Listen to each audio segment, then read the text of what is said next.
बिस्मिल्लाहिर्रहमानिर्रहीम। अज़ीज़ नाज़रीन, अस्सलामु अलैकुम। उम्मीद है कि आप सब खैरियत से होंगे और आपकी पढ़ाई बेहतर चल रही होगी।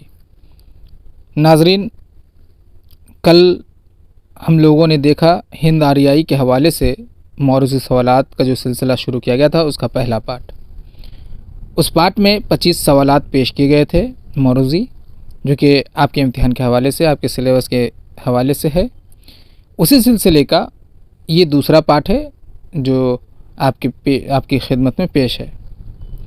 इससे कबल अगर आपने इन वीडियोस को नहीं देखा था तो आप ज़रूर देख लें। ये सबसे पहले ये वीडियो बनाई गई थी हिंद आर्याई ज़बानों का इर्तिक़ा। इस वीडियो को आप सबसे पहले जाकर के देख लें। इसमें तफसीली गुफ्तगू की गई है, क्योंकि अगर आप तफसीली चीज़ों को देख लेंगे ना तो मौरूज़ी चीज़ें आपके जहन में आनी शुरू हो जाएंगी अपने आप। और फिर जब आप उन जो वीडियो पार्ट 2 पार्ट 3 करके बनाया जा रहा है उसको जब आप देखेंगे तो वो अज़बर होता चला जाएगा। उसके बाद जो है आप इस वीडियो को भी देख लें जो कि कदीम हिंद आर्याई के ऊपर में है। जब आप कदीम हिंद आर्याई को देख लेंगे तो फिर उसके बाद आप इसको देखेंगे वस्ती हिंद आर्याई के हवाले से। जब आप इन वीडियोस को देख लेंगे तो उसके बाद आप काबिल हो जाएंगे, अपने आप जो है सवालों के जवाब देने के लायक हो जाएंगे। ये वीडियो पिछला जो कि परसों डाला गया था, हिंद आर्याई पर मुश्तमिल 100 सवालात का ये सिलसिला शुरू किया गया है, जिसका पार्ट 1 डाल दिया गया था।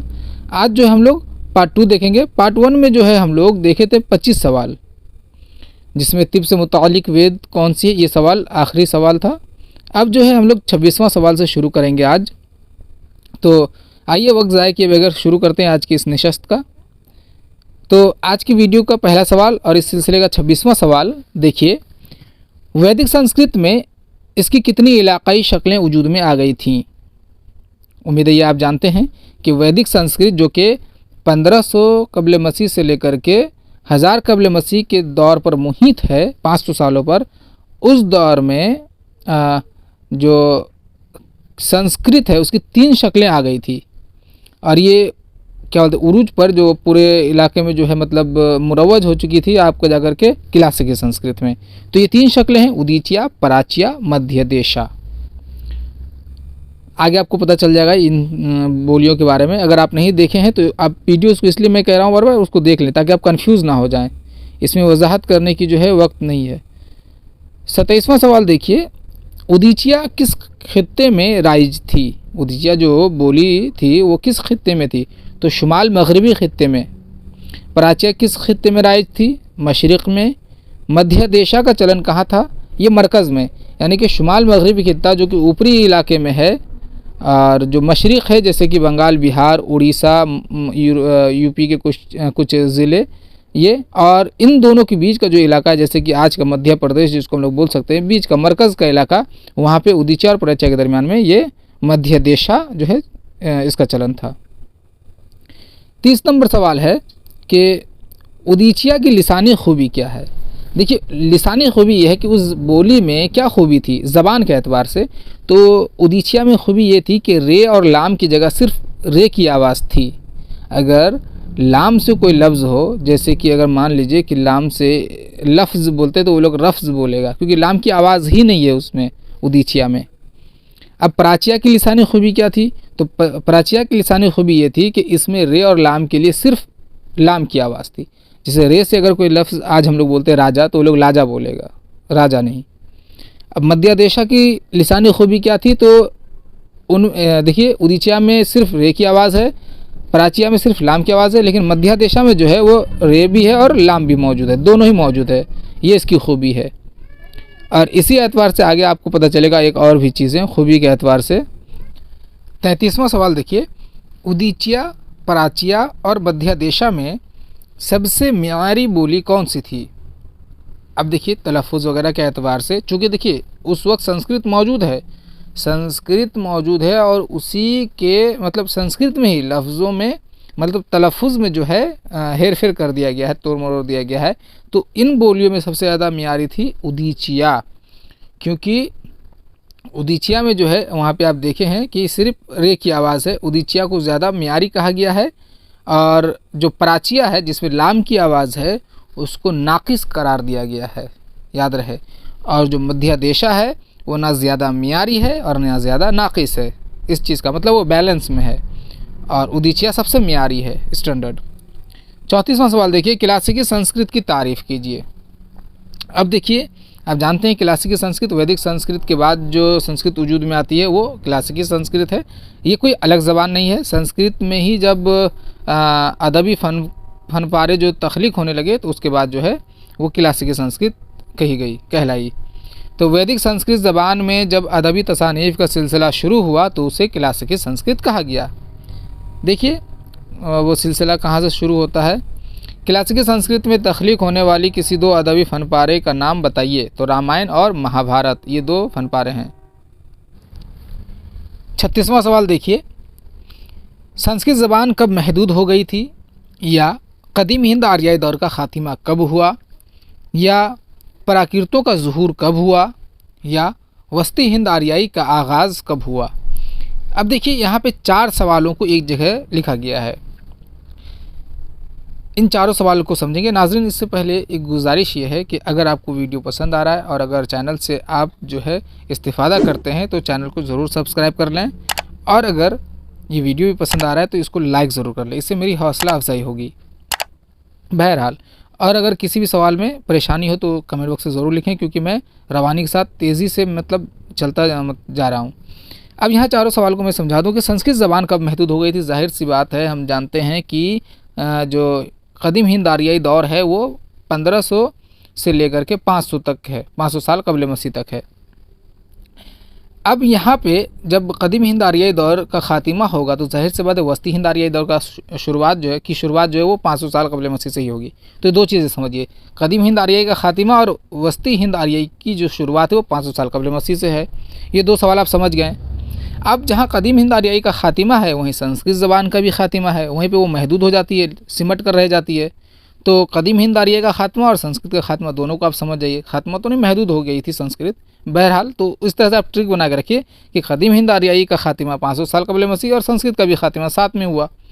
इसी के साथ जो है प्राकृतों का ज़ुहूर, यानी कि वस्ती हिंद आर्याई जो दौर है इसमें प्राकृत ये भी बोली है, तो प्राकृतों का ज़ुहूर हो जाता है। तो या तो प्राकृतों का ज़ुहूर हो या वस्ती हिंद आर्याई का आगाज़ हो, तो ये दोनों 500 साल कबल मसीह से होगा। तो ये ट्रिक है, इसको आप अपने जहन में रखें।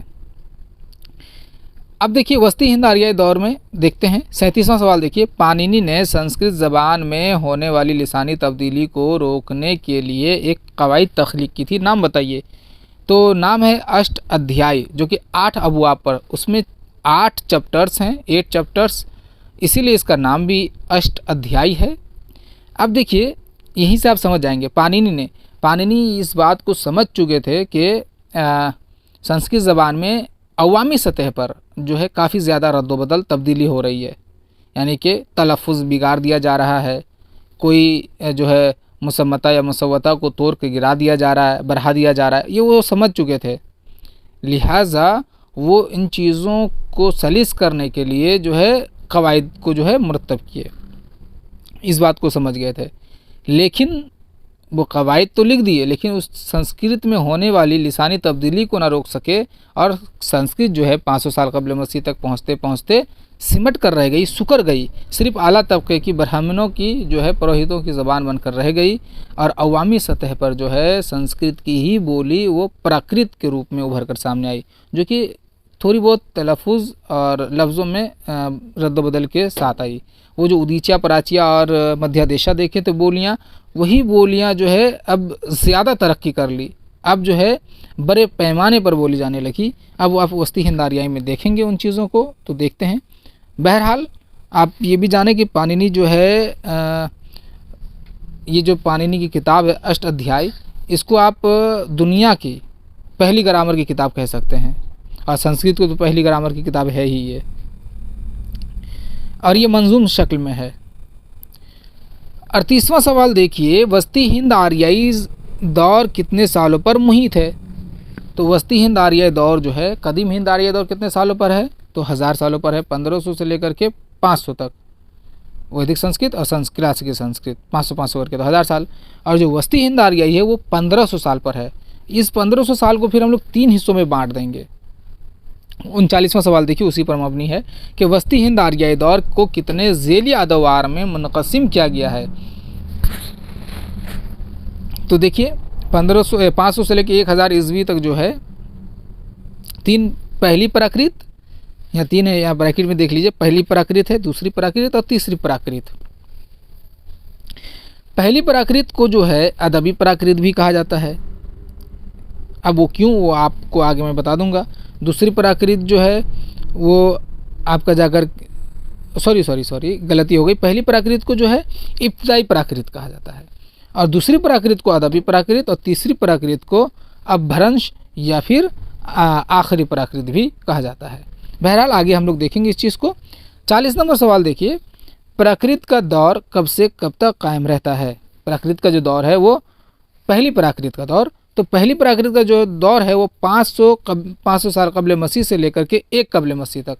देखिए यहाँ मैंने पहली वीडियो में इस बात को कहा था कि डेट में थोड़ा बहुत जो है फ़र्क है, जाहिर सी बात है, बहुत कदीम तारीख़ है मौजूद यहाँ पे, तो बाज़ माहिरीन के नज़दीक 100 साल इधर उधर हो ही सकता है, कोई मसला नहीं है। तो 500 साल कबल मसीह से 1 ईस्वी तक जो है, तो देखिए 500 साल होता है। 500 साल पर पहली प्राकृत मौजूद है।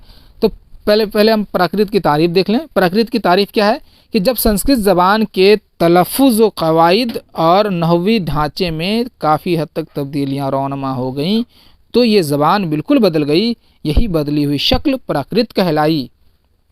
आइए 42वां सवाल देखते हैं। पहली प्राकृत में किन ज़बानों का शुमार होता है? प्राकृत की अवलीन शक्ल कौन सी है? देखिए प्राकृत किसी एक ख़ास बोली को नहीं कहा जा सकता, ये इस बात को अपने ज़हन में रखें।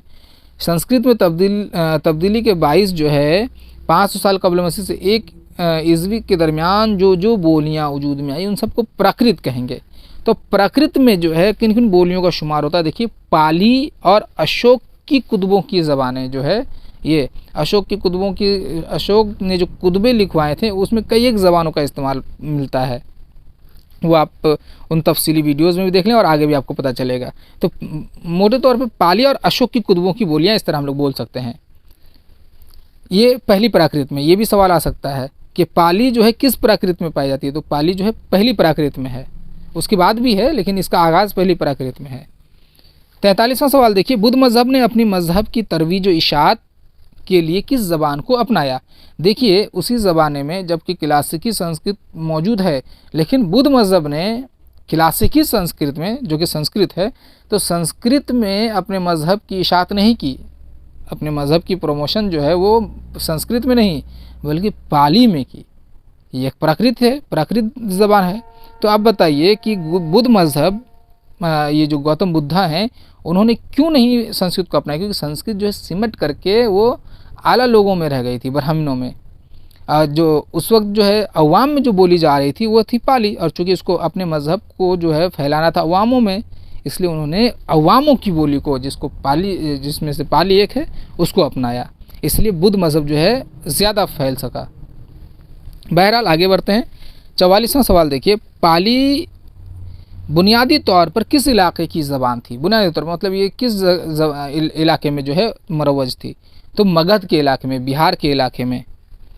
अशोक के कुतबे कितने तरह की इलाकाई बोलियों की नुमाइंदगी करते हैं? तो 3 तरह के, शुमाल मगरिब के, मरकज़ी इलाके के, मध्य देशा के, और मशरिक़ के, उड़ीसा, प्राचिया और मध्य देशा, इन तमाम इलाकों की बोलियों की जो है नुमाइंदगी करते हैं, 3 तरह के इलाकों की। अशोक के कुतबे, 46वां नंबर सवाल देखिए, अशोक के कुतबे कितने तरह के रसूम ख़त की नुमाइंदगी करते हैं? यानी कि रसूम ख़त यानी कि लिखने का, जैसे अभी देखिए ये जो सवाल लिखा हुआ अशोक के कुतबे कितने तरह के, तो ये उर्दू रस्म ख़त में है।